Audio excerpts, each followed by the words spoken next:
Let's get to work on some ACCEL Shorty spark plugs. Installing ACCEL Shorty plugs is just as easy as changing ordinary spark plugs. Well, easier actually. Now you have more room. Make it even easier and make sure you don't cross plug wires. Do one cylinder at a time.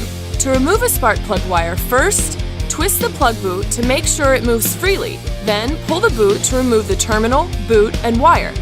Don't pull on the wire itself, pull on the boot.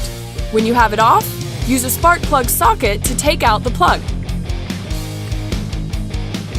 Then gap your new plug to the specified gap for your engine. Next, put a small amount of anti-seize on the spark plug threads. Just make sure it doesn't insulate the spark plug from the cylinder head. Start the spark plug into the head by hand to avoid cross-threading.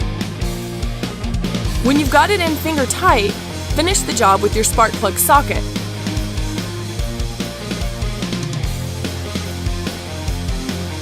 Just make sure you don't over-tighten it so it'll come out just as easily next time.